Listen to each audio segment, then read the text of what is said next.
এবার ফাঁস হল ছাত্রলীগ নেতা ইনান ও শেখ হাসিনার চাঞ্চল্যকর ফোনালাপ, যেখানে হাসিনা সরাসরি গোলা ছোড়ার নির্দেশের কথা নিজ মুখে স্বীকার করেন। কাতার ভিত্তিক সংবাদ মাধ্যম আল জাজিরার অনুসন্ধানী প্রতিবেদনে ফাঁস হওয়া ওই অডিও ক্লিপে শোনা যায় ২০২৪ সালের জুলাই আগস্টের উত্তাল ছাত্র আন্দোলনের সময় শেখ হাসিনা সরাসরি ছাত্রলীগ নেতাকে পরিস্থিতি মোকাবিলার জন্য নির্দেশ দিচ্ছেন। এই ফোনালাপটি সামনে আসার পর স্বৈরাচারী শাসন আমলের রাষ্ট্রীয় নিপীড়নের ভয়াবহ চিত্রটি আরও একবার স্পষ্ট হয়ে উঠেছে। আল জাজিরার 30 days in July Sheikh Hasina's secret orders revealed শীর্ষক প্রতিবেদনে বলা হয়েছে, এই ফোনালাপটি হয়েছিল ২০২৪ সালের ১৭ জুলাই সন্ধ্যা ৬টা ৫৫ সে সময় কোটা সংস্কার আন্দোলনকে কেন্দ্র করে সারা দেশ, বিশেষ করে ঢাকা বিশ্ববিদ্যালয় ক্যাম্পাস ছিল উত্তাল। প্রতিবেদন অনুযায়ী বাংলাদেশের ন্যাশনাল টেলিকমিউনিকেশন মনিটরিং সেন্টার এই কলগুলোর রেকর্ড করেছিল এবং পরবর্তীতে ডিজিটাল ফরেন্সিক বিশ্লেষণের মাধ্যমে এর সত্যতা যাচাই করা হয়েছে। ফাঁস হওয়া কথোপকথনে শেখ হাসিনা উদ্বিগ্ন কণ্ঠে ইনানের কাছে ক্যাম্পাসের পরিস্থিতি সম্পর্কে জানতে চান। তিনি বলেন, কি অবস্থা তোমাদের? এর জবাবে ইনান বলেন, সিনিয়র নেতারা আতঙ্কিত থাকায় আমরা কোনো সুস্পষ্ট নির্দেশনা দিতে পারছিলাম না, তাই আমি সরাসরি আপনাকেই ফোন দিয়েছি, আপনি কিছু মনে করবেন না।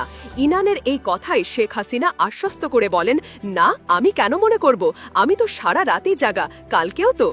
এই কথোপকথনের সবচেয়ে হাড়হিম করা অংশটি ছিল শেখ হাসিনার সরাসরি নির্দেশ। তিনি ইনানকে বলেন, দক্ষিণে উত্তরে আমি বলে দিয়েছি, যেখানে যা করার দরকার আমি তো বলেই দিয়েছি।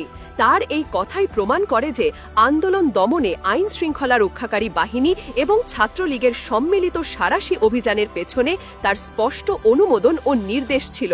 আল জাজিরার প্রতিবেদনে এই নির্দেশকেই গোলা ছড়ার নির্দেশ হিসেবে ব্যাখ্যা করা হয়েছে, যা সে সময়কার সহিংসতার মাত্রার সঙ্গে মিলে যায়। অন্যদিকে ইনান ক্ষমতাচ্যুত প্রধানমন্ত্রীকে ক্যাম্পাসের পরিস্থিতি সম্পর্কে অবগত করেন। তিনি বলেন, ক্যাম্পাসের পরিস্থিতি মোটামুটি স্বাভাবিক হয়ে এসেছে, ছেলেদের হল অধিকাংশই ফাঁকা হয়ে গেছে। তবে এরপরই তিনি একটি ভয়ঙ্কর প্রস্তাব দেন। ইনান বলেন, তবে এরপরও ভিতরে পুলিশের সার্চ করতে হবে। একজন ছাত্র সংগঠনের নেতার মুখ থেকে শিক্ষার্থীদের হলে পুলিশি তল্লাশির এই প্রমাণ করে যে সাধারণ শিক্ষার্থীদের দমন করতে ছাত্রলীগ এবং পুলিশ একজোট হয়ে কাজ করছিল। ইনান আরও উল্লেখ করেন, আপনার নির্দেশনা পেয়েই সবাই নেমে গেছে, যা থেকে স্পষ্ট হয় যে হাসিনার নির্দেশ পাওয়ার পরই ছাত্রলীগের নেতারা মাঠে সক্রিয় হয়েছিল। এই ফোনালাপের প্রেক্ষাপট অত্যন্ত গুরুত্বপূর্ণ। আল জাজিরার দাবি অনুযায়ী এই কলটি হওয়ার ঠিক দুদিন আগে, অর্থাৎ 15 জুলাই, ঢাকা বিশ্ববিদ্যালয়ে আন্দোলনরত শিক্ষার্থীদের ওপর পুলিশ ও ছাত্রলীগ সম্মিলিতভাবে নৃশংস হামলা চালায়।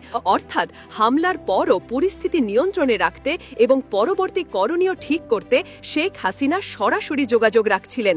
তার কথায় বিচ্ছিন্নতাবাদের বিরুদ্ধে কঠোর হওয়ার যে বার্তা ছিল, তা মূলত আন্দোলনকারী সাধারণ শিক্ষার্থীদের দমনের নামান্তর ছিল বলে মনে করছেন বিশ্লেষকরা।